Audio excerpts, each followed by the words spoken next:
I got to say that about 3 weeks ago, a little less than 3 weeks ago, the wrestling magazines and the newspapers, so forth, got word of an announcement that I think is extremely significant as far as professional wrestling goes. As a matter of fact, if you will forgive me, I'm going to step out front here because I want someone else to come in and join me for this particular moment. The word came out that a guy that we have known for quite some time and have admired, as a matter of fact, in the ring and out of the ring, and we have had the pleasure of knowing him very close over the past years, announced his retirement. Right now, I want to bring in the very aggressive and young editor of Championship Wrestling magazine, who is here for a particular purpose, Jim Cornette. Jim, come on in here. Good to have you with us here today. We get to see you around all the matches everywhere, and it's a delight to have you. In a way, it's a delight to have you here. In another way, it's kind of a sad moment. I'm glad to be here, but I know what you mean, because one of the greatest wrestlers that has ever appeared in this area is retiring from the sport, and I'm talking about the fabulous Jackie Fargo. Official announcement was made. Jackie Sennett said he's hanging up, not climbing in the ring. Yeah, and it's a sad occasion, but then again, when we at Championship Wrestling magazine heard about his retirement, we felt that his career was such a one that it should be honored before he leaves, and we're here today. It's hard to explain the ability, the popularity, the charisma that Jackie Fargo has had over the years, and we felt that no wrestler had done more for professional wrestling in the past 10 years than the fabulous Jackie Fargo, and as such, we want to be here today to name him the Wrestler of the Decade. And right now, I'd like, if I could, to introduce the Wrestler of the Decade, the fabulous Jackie Fargo. All right, where is he? There he is. Ah, you son of a gun. How many times have I said it? Often imitated, but never duplicated. Nice the to see fabulous Jackie Fargo. This is great to be out here on, this is Channel 5, right? Yeah, championship wrestler, Jack. Lance, don't I look good? Oh, you look marvelous, as You a got matter it, of fact. Pally. By golly, Jog 5 miles a day, get up and go to bed early, you know, 2 or 3 in the morning. Don't drink too much, you know, just sort of take it easy. God, I don't know what you've done, but you look great right now, in super shape. All right. You want to feel? It's really a pleasure to be here. It really is. You know, what can I say? Hey, let me say it for Where's you. my check for coming over here? Yeah, that's the Jackie Fargo I know. Here's a guy that still holds records in the Boston Gardens for attendance up there, all over, as a matter of fact, and I think it's a record that's been written, and Jackie, it's final. You're hanging him up. Oh, yeah. You know, what the heck, you know, comes a man's life, he's got to move on, Pally. You can't stand still, you know. I've been wrestling, be 3 years next December, I think. I see what it is. Okay, young fella. Jim, you got this official presentation? Yeah, Jackie, I'd like to just go ahead right now and present to you at this time this plaque signifying that you are indeed the Wrestler of the Decade, the fabulous Jackie. Thank you very much. Hey, the superstar. What's going on, baby? It's been a pleasure. Congratulations. Steve Kern. I'm really going to miss you, brother. You've been a tribute to the sport. Thank you very much. Dutch Mantel coming out. Hey, you know this guy right here. No, I know him. I know this punk. Jackie, all this kind of makes you sound like you're old. Now, we all know that's not true, but I just want to bring you a little present here. Your face is getting so wrinkled, I brought you a bookmark that you could find your mouth with. You little angel. Still got a pretty good side headlock, doesn't he? Good people. Hello, Jack. Hey, Hello, Marlon. Andy. Lance, you talking about going back a long ways. When I was a little bitty thing, I used to wait just to carry Jackie's bag in. Oh, my God. I love it. I love it. You're going a little too far. Old hippodrome, Jackie. I tried to get Al I tell Green you, to my come down. first match, I was sitting on my father's knee getting a haircut when he was next door to me getting a shave there. Al, This is really nice. This is great, you know. It's just great, Lance. It's, you know, I mean... Jackie, I tell you what, there's nobody in the world that could have possibly deserved it more. You've not only added it in the ring, where if you've not been able to get it done wrestling, you show one to fight in a hurry. And son of a gun, you've also done it outside the ring where you've made a lot of friends and the folks just love you. Let me say this. When I walk down the street, nobody's going to say, that, hey, there goes Jackie Fargo, a nice guy. But they're going to say, there goes Jackie Fargo. I seen him wrestle for 25 years. That son of a gun put out not 100%, but 110%. That's something I can truthfully say. Anytime I got in that ring, I always put out everything behind me.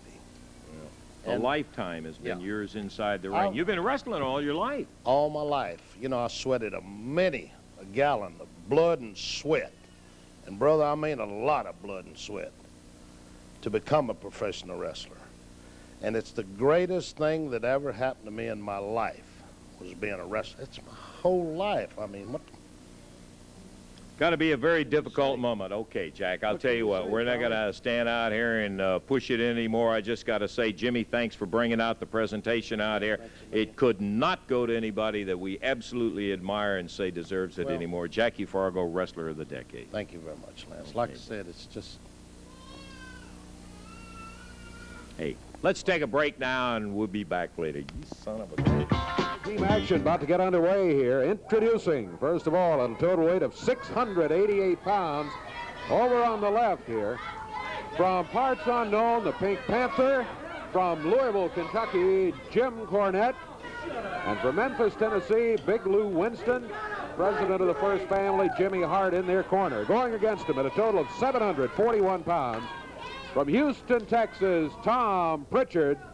From Pittsburgh, Pennsylvania, U.S. Steel. And from Oil Trough, Texas, Dutch Mantell. This match, one fall, 10-minute time limit. The referee is Jerry Calhoun. Okay, I see Jimmy Hart over there psyching Jimmy Cornette up. Unbelievable. You know, Eddie Martin is trying to get all my family members hurt. I had to come out here because he has Cornette wrestling in the match, man. Well, there's the bell. We're ready to go. Dutch Mantell, you remember, I saw him waving to Jimmy Cornette outside the ring. I then saw him in the ring just then. You remember, he was for 1 week under the tutelage of Jimmy Cornette. Maybe the first or second guy that Cornette ever signed, huh? That's right. I believe he was the first one that Cornette ever signed when Cornette became a manager. Didn't last long, though. The Dutchman in there now against Big Lou Winston. Big Lou weighs in at about 243 pounds. Dutch Mantell out of Oil Trough, Texas. With Big Lou on the mat, he's got a bar on the left arm. Winston forcing him back to the ropes. Whip. Across the ring. Dutch Mantell. Side mare, upside headlock.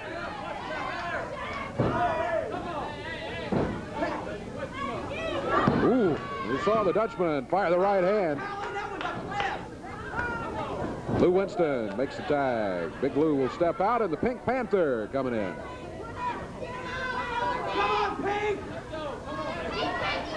Jimmy Cornette in the wrestling tights today. Dutch Mantell starts after him.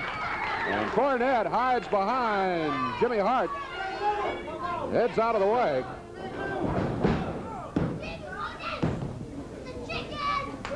Mantell makes the tag. Tom Pritchard out of Houston, Texas, in the ring for the first time today. Who threw the first punch? Tom Pritchard threw the first punch on Pink Panther. Now, why don't you tell it like it is? Go ahead. Pink Panther body slam by Tom Pritchard. You're ignoring the subject. What did I say? You said that Tom Pritchard threw the first punch. Right. We have seen punches come from the other side already in this match, too. Here's U.S. Steel against Pink Panther. He backs him under the rope. Boy, this guy's big and strong. Weighs almost 300 pounds. Shut up.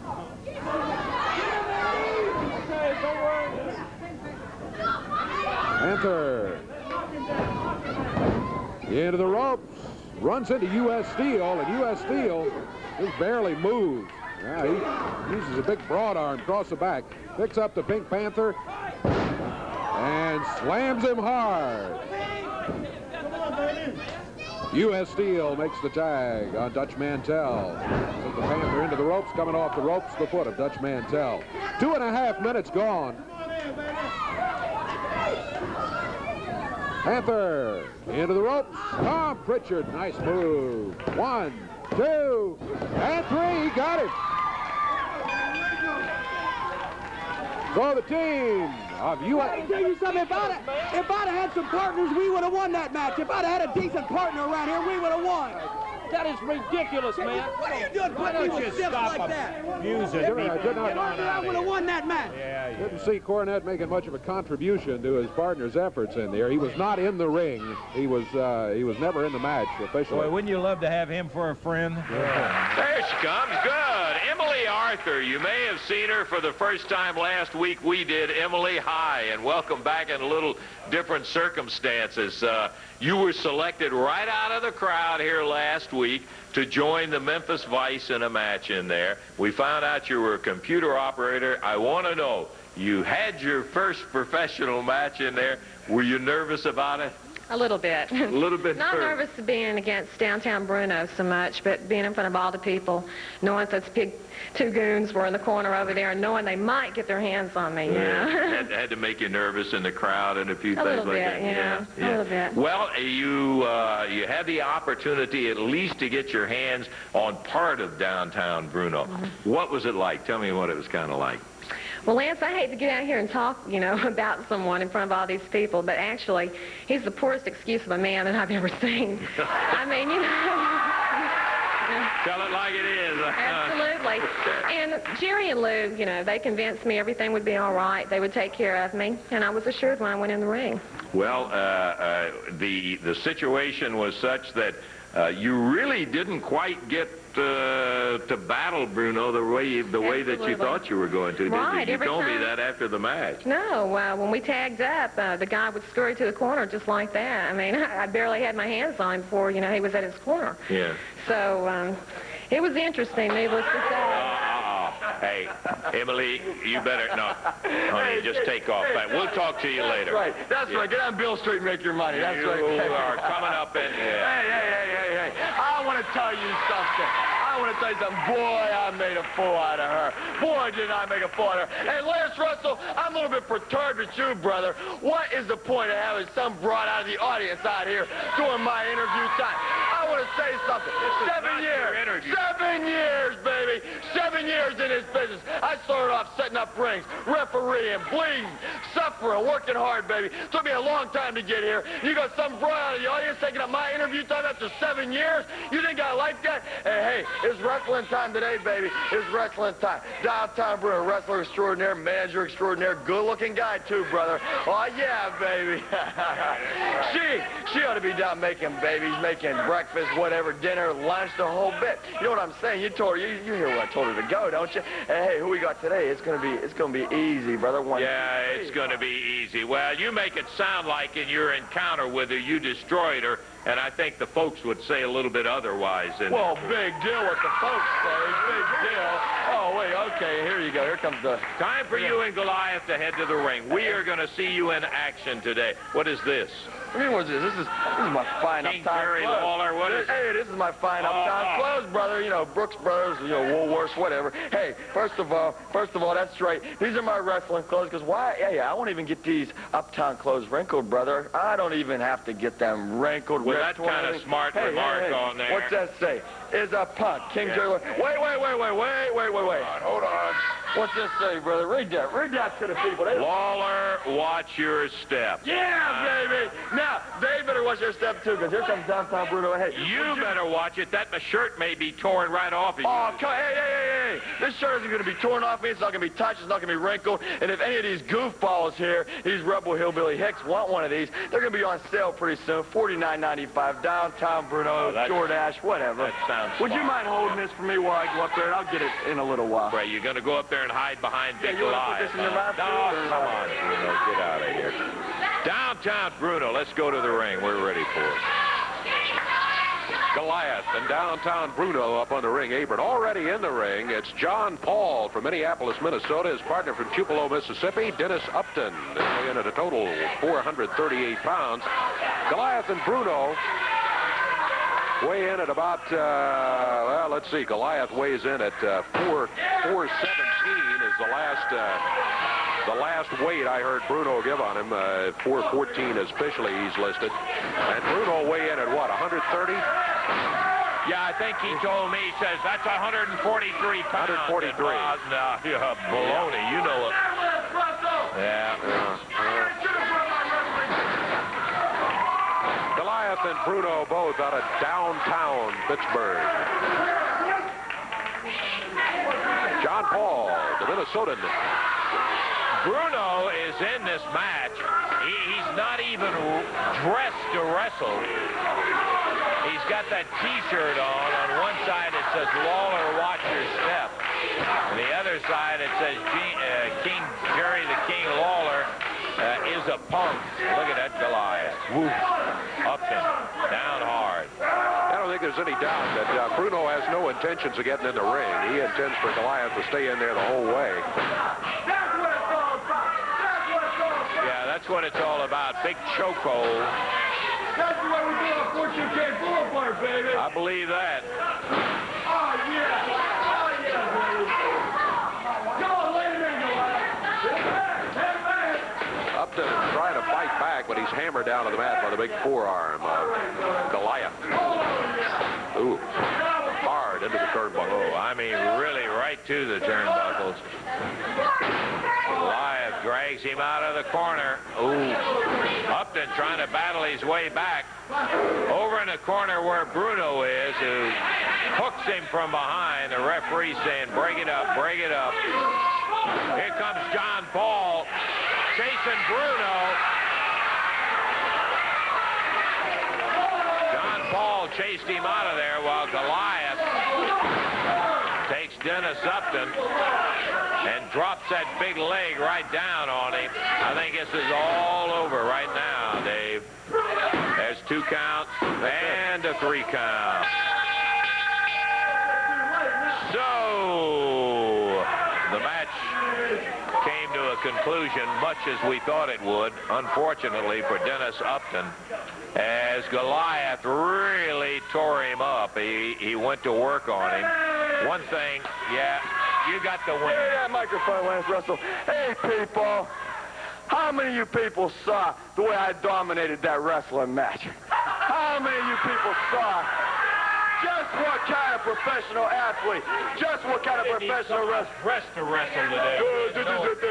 10,000 comedians out of work, you're trying to be Cosby. Well, wait, sit down, Jay Leno, huh?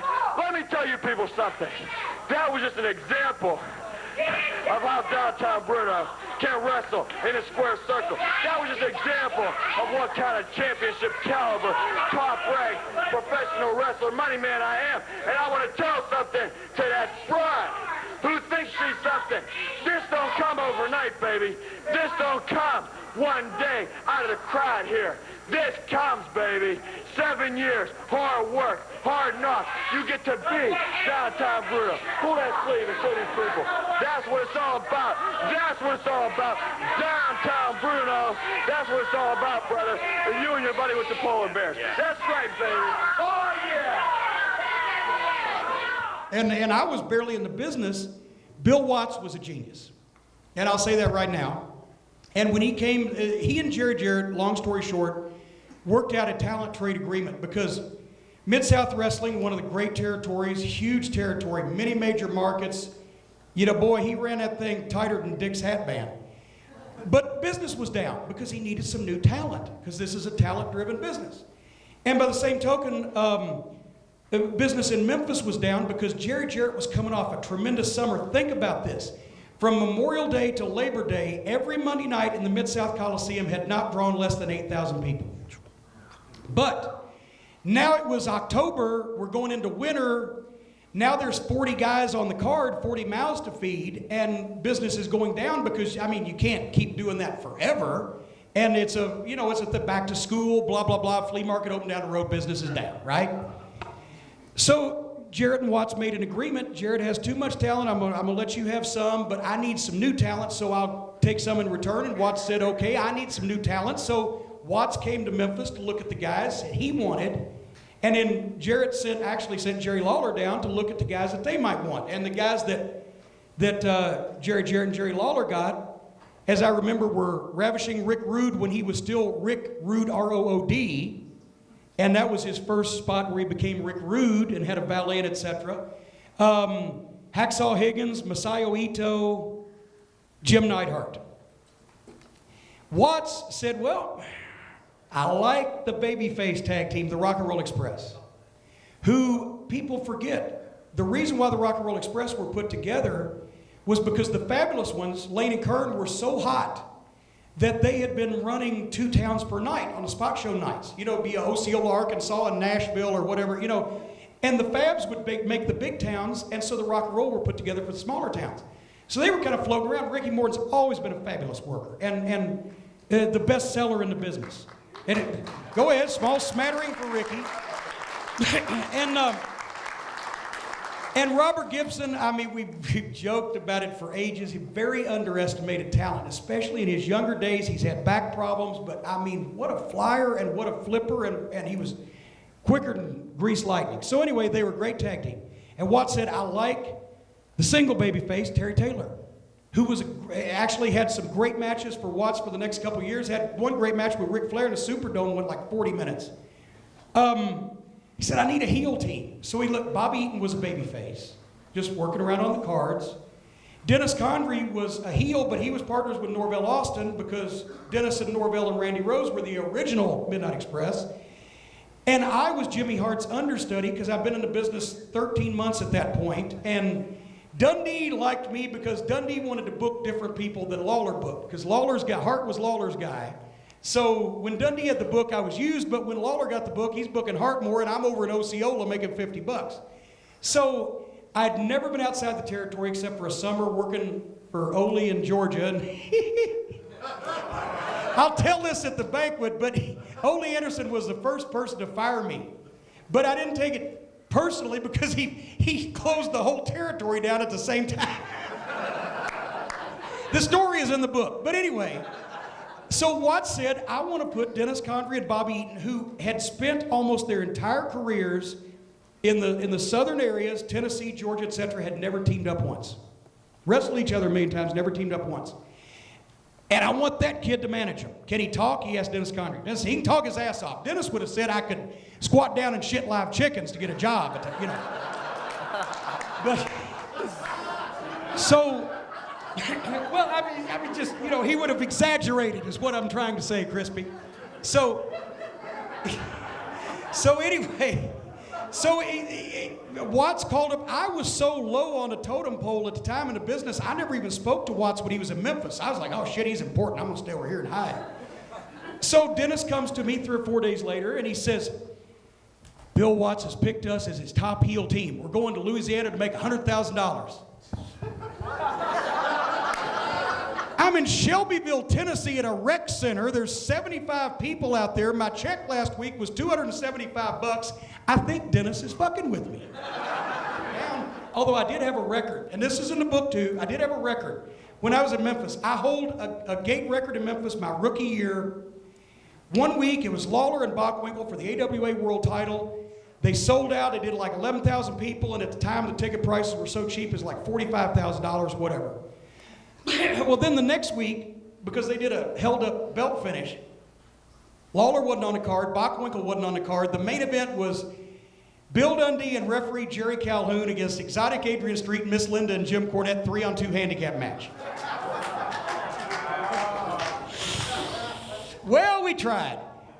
From 11,000 people and $44,000, it went down to like 3,800 people and $16,000. So I hold a record for the biggest drop in the history of Memphis, Tennessee. Thank you very much. Downtown Bruno used to be good at telling ethnic jokes. He had 1,001 jokes for every race. And he was in there telling nigger jokes one day. And all the boys was just laughing, and I'm just sitting down listening to it, and they were funny. You know, one of them was, what do you call the first black test tube baby? And they go, I don't know, Bruno, what do you call the first black test tube baby? And he go, janitor in a drum, you know, that type of shit. I say, well, what does Webster's Dictionary define a black man that can't run fast, play basketball, dance? I said, I don't know, Bruno, what does Webster's Dictionary define a black man that can't run fast, play basketball, or dance? Worthless. I mean, this was the stupid shit he was saying in the dressing room. So finally, I got tired of it. I told Jeff Jarrett, I pulled him to the side, I said, Jeff, look, you being an owner son, I don't want to get fired anymore fucking with you. I said, why don't you just leave out the dressing room, because I'm going to do something. What are you going to do, Brick? Again, I was carrying my gun. I said, well, I'm going to pull my gun out, and I'm finna make every motherfucker body in here fucking lay down. So Jeff left out the dressing room. Bruno told one more fucking joke, you know. How do you help the black unemployment rate in the USA? I don't know, Bruno. How do you help the black unemployment rate? Just increase the National Basketball League NBA to 200 teams, you know. And everybody started laughing, right? So I pulled out my gun. I said, all right, that's it, goddammit. I'm tired of these fucking nigga jokes. Everybody on the fucking floor right fucking now. Get on the floor, face fucking down. Everybody died on the fucking floor. I went to each fucking guy with my gun to the fucking head. And this is a true story. Bruno first.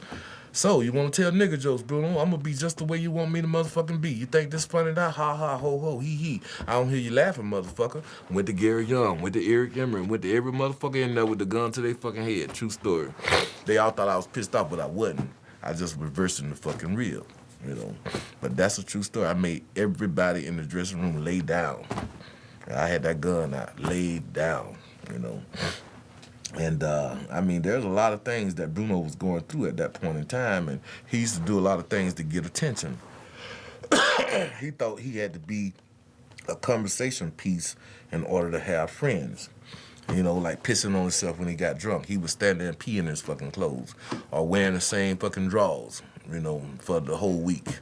You know, Tojo Yamamoto used to get Bruno when he was dressing into his manager outfit and say, Bruno, let me check your drawers, you know. And he'll fucking pull Bruno's drawers down, and then Tojo would go counting off shit.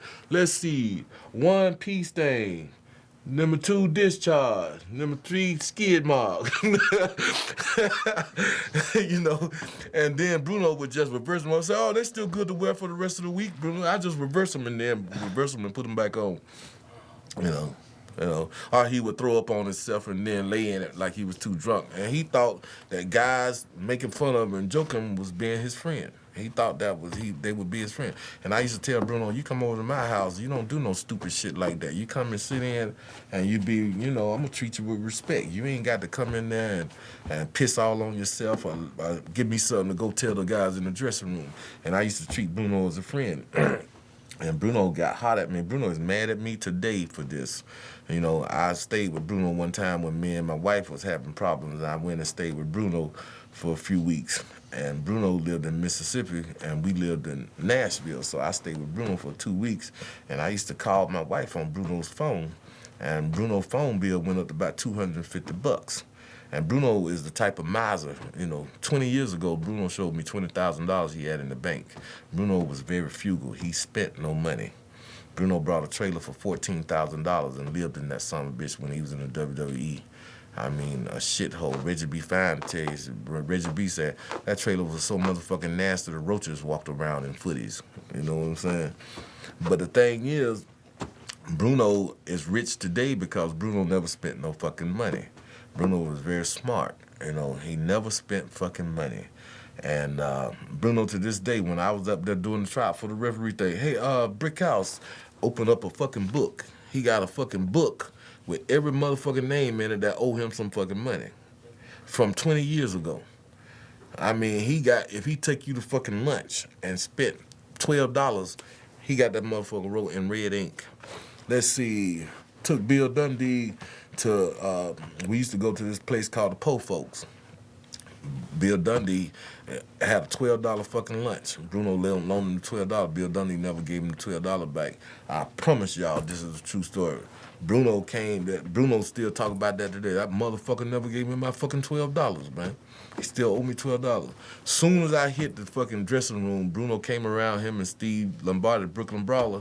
Hey, Brick House, you get this job here at WWE. I guess I can get my $250 now you owe me, right? I said, Bruno, goddamn, man. I said, all the shit that I did for you, I said, you ain't counted out that $250. Well, $250, what you did for me was mental value. He said, it wasn't fucking greenbacks, Brick House. That's fucking money, man. $250. So that's Bruno. To know him is to love him. You know, he married some black girl, and Bruno would fucking goddamn have a fucking duck fit to this day if he ever found out that I broke her in, you know. And to this day, Bruno never knew that, you know, because I introduced Bruno to his first black piece of pussy, you know, and he wound up marrying Michelle, this black girl. I was her first, and Bruno would come to me, man. God, man, I got this black chick named Michelle, man, and he said, I'm gonna marry her, man. I'm gonna marry her. I said, you gonna marry her? I said, who is she? he didn't say her last name, right? Who is she, man? I mean, she's just gorgeous, man. She's beautiful, man. And I love her to death. I'm gonna ask her to marry me, man. She's not a rat. She hasn't been with any of the wrestlers. And I would have told him until he said that. You know, once he said she's not a rat, she hasn't been with any of the wrestlers, I just didn't have the heart to tell him. You know, I just couldn't break him in like that. You know, when we saw each other, we just played it off like we didn't even know each other. Oh, yeah, oh, good to meet you, you know. Yeah, you know, that's right. But Bruno just don't understand, though. I remember the night that I broke her in, it took me motherfucking 3 fucking hours, man. That shit. I mean, I had to go to the liquor store and get vodka and shit and shove it down her fucking throat. And it's just one of them fucking things to where I don't know why guys be fucking thinking virgins are all this and that. They're the worst fucking fucks ever to me. You got to school them and teach them and they can't take no dick, you know. What the hell? I mean, it's just a trophy piece, I guess. But my thing was, what I remember from Michelle is being the worst fuck I ever had. You know, basically. You know, so